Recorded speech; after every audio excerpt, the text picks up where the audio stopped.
বন্ধুরা, আজ 13ই মে 2025 এবং আজ হচ্ছে মঙ্গলবার। আজকের খুব গুরুত্বপূর্ণ আবহাওয়ার আপডেট নিয়ে চলে এলাম। তার কারণ উপগ্রহ চিত্র থেকে এই মুহূর্তে হয়তো ভারত পরিষ্কার, আমাদের বেঙ্গল জোন পরিষ্কার, কিন্তু পরিষ্কার থাকবে না বেশি দিন।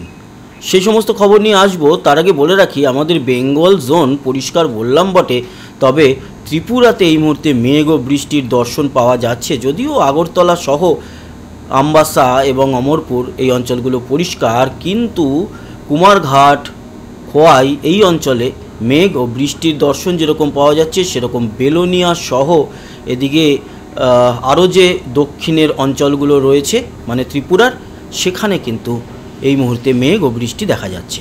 এছাড়া চট্টগ্রাম, লংগদু, দীঘিনালা, খাগড়াছড়ি এই জায়গাগুলোতে মেঘ রয়েছে। সিলেট, মৌলভীবাজারের দিকে মেঘ ও আসাম জুড়ে কিছুটা মেঘের কিন্তু দেখা পাওয়া যাচ্ছে। এদিকে পশ্চিমবঙ্গের অবস্থা যদি দেখেন তাহলে পরিষ্কার।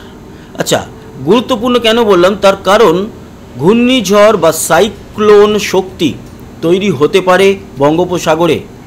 এই বিষয় নিয়ে আপডেট দেব। তার আগে আমরা উপগ্রহ চিত্রতে যেটা দেখতে পাচ্ছি তাতে আরব সাগর পরিষ্কার পুরোটা বলা যাবে না, কারণ দক্ষিণ আরব সাগরে মেঘ, ভারত মহাসাগরের উপরে মেঘ এবং বঙ্গোপসাগর ও আন্দামানের কাছে বেশ অনেকটা মেঘ রয়েছে। এই মেঘ থেকেই হয়তো জন্ম নেবে একটি নিম্নচাপ কিংবা আর একটু বড় লেভেলের হলে ঘূর্ণিঝড় শক্তি। আর এই ঘূর্ণিঝড় বা সাইক্লোন শক্তির নামকরণ করেছে শ্রীলঙ্কা। এটা মোটামুটি আপনারা এতদিনে জেনে গেছেন। এবার আসি, এই সাইক্লোন কবে নাগাদ তৈরি হতে পারে, কিংবা সাইক্লোন না হয়ে যদি হয় নিম্নচাপ, এক কথায় ঘূর্ণাবর্তটি কবে নাগাদ তৈরি হবে। তো আজকে 13 তারিখ কোনো রকম ঘূর্ণাবর্ত সেইভাবে দেখা যাচ্ছে না, কিন্তু আমাদের আন্দামানের কাছে হালকা একটু ঘূর্ণাবর্ত রয়েছে। তবে সেই ঘূর্ণাবর্তটি থেকে বড় কিছু হচ্ছে না, ভেঙে যাচ্ছে ঘূর্ণাবর্তটি। 16-17 তারিখ নাগাদও আমরা যেটা দেখতে পাচ্ছি তাতে বড় কিছু পরিবর্তন নেই। 20 তারিখ নাগাদ গিয়ে যদি দেখি তাহলে কিছুটা মেঘ এবং ঘূর্ণাবর্ত আস্তে আস্তে জন্ম নেওয়ার মতো পরিস্থিতি তৈরি হচ্ছে। 23 তারিখে যদি সরাসরি চলে যাই তাহলে ঘূর্ণাবর্ত মধ্য বঙ্গোপসাগরে লক্ষ্য করা যাচ্ছে। 24 এবং 25 তারিখে এই ঘূর্ণাবর্ত থেকে নিম্নচাপ তৈরি হচ্ছে, সেরকমটা এখনও অবধি দেখতে পাচ্ছি। তবে ঘূর্ণিঝড় যে তৈরি হচ্ছে তা গ্যারান্টি দিয়ে বলা যাবে না, সম্ভাবনা আছে। এবং সেই ঘূর্ণাবর্তের যে গতিবেগ তা কিন্তু 50 কিলোমিটার পেরিয়ে যাচ্ছে, আর 63 কিলোমিটার পেরিয়ে গেলে এটিকে আমরা ঘূর্ণিঝড় বলতে পারবো। আর ঘূর্ণিঝড় যখনই বলা যাবে তখনই তার নাম হয়ে যাবে শক্তি। তবে এর গাস্টিং অনেক বেশি, 70 কিলোমিটারের উপরে এর গাস্টিং, মানে বায়ুর ঝাপটা। তবে বায়ুর ঝাপটার হিসাবে ঘূর্ণিঝড়কে নির্ধারণ করা হয় না। আপনাদের দেখাই, বায়ুর যে ঝাপটা সেটা কিন্তু প্রায় 67, 69 এবং কোথাও কোথাও 70 কিলোমিটারের উপরে পৌঁছে যাচ্ছে। যদি বায়ুর গাস্টিং বা ঝাপটা দিয়ে ঘূর্ণিঝড় বিচার করা হতো তাহলে কিন্তু এটিকে ঘূর্ণিঝড় বলা যেত। তবে এখনও সময় আছে, আজকে সবে 13 তারিখ, পরবর্তী সময় কতটা কি পরিবর্তন হবে সেটাও দেখার। 25-26 তারিখ নাগাদ এই নিম্নচাপ পৌঁছে যাবে ওড়িশার উপকূলে ভুবনেশ্বরের কাছে, এবং তার থেকে ভারী একটি নিম্নচাপ যেরকম ওড়িশার উপরে প্রভাব ফেলবে সেরকম প্রভাব ফেলবে আমাদের বেঙ্গলের উপর এবং খানিকটা বাংলাদেশের উপরেও। বিশেষ করে আমাদের সুন্দরবন, দীঘা, মন্দারমণি মানে পূর্ব মেদিনীপুর, কাথি এবং আমাদের দক্ষিণবঙ্গের দক্ষিণ 24 পরগনা, তার মধ্যে সুন্দরবনও রয়েছে। এই অঞ্চলগুলিতে ঝোড়ো হাওয়া বা ঝড় দেখা যাবে, সাথে থাকবে বৃষ্টি। বৃষ্টি কীরকমভাবে আসছি তার আগে বলে রাখি, এই যে ঝড়, সেই ঝড়ের গতিবেগ 50 কিলোমিটারের উপরে লক্ষ্য করা যাচ্ছে। এটা কিন্তু আর 2-3 দিন বাদে আরও ভালোভাবে বোঝা যাবে যে ঘূর্ণাবর্ত থেকে ঘূর্ণিঝড় শক্তি তৈরি হচ্ছে কিনা। তার কারণ এই মে মাসে ঘূর্ণিঝড় বঙ্গোপসাগরে তৈরি হয়েই থাকে। 26-27 তারিখ নাগাদ যদি যাই তাহলে দেখতে পাচ্ছি এর যে নিম্নচাপ তার জেরটা থাকবে। আমরা যদি দেখি যে এর দ্বারা বৃষ্টি কীরকম, তো সেক্ষেত্রে বলতে পারি এখানে ওড়িশার উপরে যেরকম বৃষ্টি লক্ষ্য করা যাচ্ছে সেরকম আমাদের পশ্চিমবঙ্গ, বিশেষ করে দক্ষিণের জেলাগুলো বা পুরো পশ্চিমবঙ্গ জুড়েই এর এফেক্ট থাকবে বাংলাদেশের উপরে, ত্রিপুরার উপরে এফেক্ট। সেক্ষেত্রে পুরো ত্রিপুরা এবং পুরো বাংলাদেশই কিন্তু এই নিম্নচাপের আওতায় থাকবে, এবং পরপর কয়েকটা দিন যদি ঘূর্ণিঝড় হয় তাহলে তো এফেক্ট থাকবেই। এবং নিম্নচাপ হলেও এই বৃষ্টির এফেক্ট থাকবে। তার মানে 23 তারিখের পর থেকে একটা বড় পরিবর্তন আসতে চলেছে আমাদের পশ্চিমবঙ্গের এবং বাংলাদেশ, ত্রিপুরা ও আসামের আবহাওয়ায়। মানে বেঙ্গল জোনের উপরে কিন্তু হঠাৎ করেই একটা বেশ বড় সড়ো রকমের বৃষ্টি এবং তার সাথে ঝড় আসতে চলেছে। সেটা ঘূর্ণিঝড় না হলেও ঝড় যে হবে সেটা এখনই বোঝা যাচ্ছে। এই হচ্ছে পরিস্থিতি। তবে আজকের যা দেখতে পাচ্ছি তাতে আমাদের পশ্চিমবঙ্গের কিছু কিছু অঞ্চলে আজকে বৃষ্টির দেখা পাওয়া যাওয়ার সম্ভাবনা রয়েছে। বিশেষ করে খড়গপুর, বালিচক মানে পশ্চিম মেদিনীপুর, গোয়ালতোড়, চন্দ্রকোনা, ঝাড়গ্রাম, চাকুলিয়া, এছাড়া হালকা মাঝারি বৃষ্টি বর্ধমানের কিছু অঞ্চল, মুর্শিদাবাদ, এদিকে নদিয়া, কলকাতার আশেপাশেও কিন্তু হালকা পাতলা বৃষ্টি, হুগলি, চন্দননগর, চুঁচুড়া, এদিকে নদিয়া, শান্তিপুর, চাকদা এবং উত্তর ও দক্ষিণ 24 পরগনায় হালকা পাতলা বৃষ্টি আজকে হতে পারে, এটা বিকেলের দিকটাতে। এবং বাংলাদেশেও কিন্তু এই বৃষ্টির এফেক্ট দেখা যাচ্ছে। রাজশাহী, কলাই, বগুড়া, ময়মনসিংহ, ঢাকা, খুলনা, বরিশাল, এদিকে কুমিল্লা, কলাপাড়া, মঠবাড়িয়া, এই সমস্ত জায়গাতে। মানে এক কথায় উত্তর বাংলাদেশটুকু ছাড়লে বাকি সমস্ত বাংলাদেশেই হালকা মাঝারি বৃষ্টি আজকে দেখা যাচ্ছে। কোথাও কোথাও একটু মাঝারির থেকে বেটার, অতি ভারী বলা যাবে না আর ভারীও বলা যাবে না, মোটামুটি ভারীর থেকে একটু কম, মাঝারির থেকে একটু বেশি দেখা যাবে। বিশেষ করে মাদারীপুর, তারপরে খানিকটা ঢাকায়, এরকম বিক্ষিপ্তভাবে। ওকে, ত্রিপুরাতে খুব পাতলা একটু বৃষ্টি, আর আসামে মোটামুটি ডিব্রুগড়ে ভালো বৃষ্টি, বাকি আসামে হালকা পাতলা। উত্তরবঙ্গে দুপুর ও বিকেলের দিকে খুব একটা কিছু দেখা যাচ্ছে না। আজকে কিন্তু বৃষ্টির সম্ভাবনা যেটা দেখতে পাচ্ছি তাতে আমাদের দক্ষিণবঙ্গের অনেক জেলাতেই রয়েছে এবং উত্তরবঙ্গেও রয়েছে। সিলেট, শিলচর এবং ত্রিপুরাতে রয়েছে বৃষ্টি। ওকে, আবহাওয়া সতর্কতা কিছু আছে আজকের বা কালকের।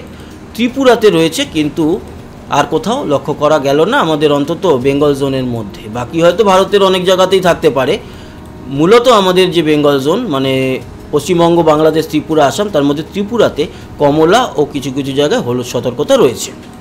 এই হচ্ছে পরিস্থিতি। এবার আসি, বৃষ্টির আপডেটটা আরও বেটারভাবে দেব, তবে আজকের বৃষ্টি কতটা কি হতে পারে তার পরিমাণ সেটা আপনাদেরকে জানিয়ে দিই। হ্যাঁ, পরিমাণ যেটা দেখতে পাচ্ছি তাতে বৃষ্টি হবে এবং বৃষ্টি খড়গপুর, চন্দননগর, এদিকে জঙ্গলপাড়া, মাসাট, সিঙ্গুর, আমতা, খানাকুল, ওকে, পান্ডুয়া, হাবড়া, বনগা, চাকদাতে ভালো বৃষ্টি আছে, রানাঘাট, শান্তিপুর, কৃষ্ণনগর, বগুলা, চাপড়া, মুড়াগাছা, পাটুলি, মন্তেশ্বর, এই জায়গাগুলোতেই মূলত বৃষ্টি। এবং বাংলাদেশের বেশি বৃষ্টি হবে শৈলকুপা, এইদিকে ঝিনাইদহ, হারিয়াকুন্ডা, আমলাসর নাকি অমলসার, মাগুরা, কুচিয়ামোড়া, কোটচাঁদপুর, চৌগাছা, যশোর, এটা বাঘেরপাড়া, বসুন্দিয়া মোড়, অভয়নগর, কেশবপুর, এই সমস্ত অঞ্চলে। এবং আমাদের বনগাঁতেও কিন্তু বৃষ্টি আছে। এছাড়া নগরপুর, তারপরে লখাই, কিশোরগঞ্জ, সিলেট, এই সমস্ত জায়গাতেও বৃষ্টি দেখা যাচ্ছে। এবং উত্তরবঙ্গেও আজকে রাতের দিকে বৃষ্টি আছে। উত্তরবঙ্গের মধ্যে ইসলামপুর, জলপাইগুড়ি, ধূপগুড়ি, কোচবিহার, আলিপুরদুয়ার, তুফানগঞ্জ, শীতলকুচি, দিনহাটা, মাথাভাঙা, তারপরে হাসিমারাতে আমাদের এয়ারবেস আছে, শ্রীরামপুর মানে এই শ্রীরামপুর উত্তরবঙ্গের, জয়গাঁও, বীরপাড়া, বিনারহাট, উত্তরবঙ্গে কিন্তু ঢেলে বৃষ্টি। এবং আসাম জুড়ে ঢেলে বৃষ্টি আছে, গোয়ালপাড়া, গুয়াহাটি, তেজপুর, জোরহাট, ডিব্রুগড়। আর উত্তর ত্রিপুরাতে বৃষ্টির পরিমাণ মোটামুটি বেশি থাকছে। 13 থেকে 15-র মধ্যে যে বৃষ্টিটা, আজকের এই বৃষ্টির পর দক্ষিণবঙ্গে 15 পর্যন্ত আর কোনো বৃষ্টি নেই। আজকের বৃষ্টিটা হয়ে যাবে, তবে উত্তরবঙ্গে থাকবে এবং বাংলাদেশ জুড়েই বৃষ্টি দেখা যাবে। 15 থেকে 17 কিন্তু বৃষ্টি থাকবে আমাদের দক্ষিণবঙ্গে বিক্ষিপ্তভাবে, বিশেষ করে খড়গপুর, এছাড়া দেখতে পাচ্ছি বিষ্ণুপুর, সোনামুখী, গুসকরা, দুর্গাপুর সহ মুর্শিদাবাদের বেলডাঙ্গা, বহরমপুর, আজিমগঞ্জ, এদিকে কাটোয়া, কৃষ্ণনগর মানে নদিয়া, শান্তিপুর।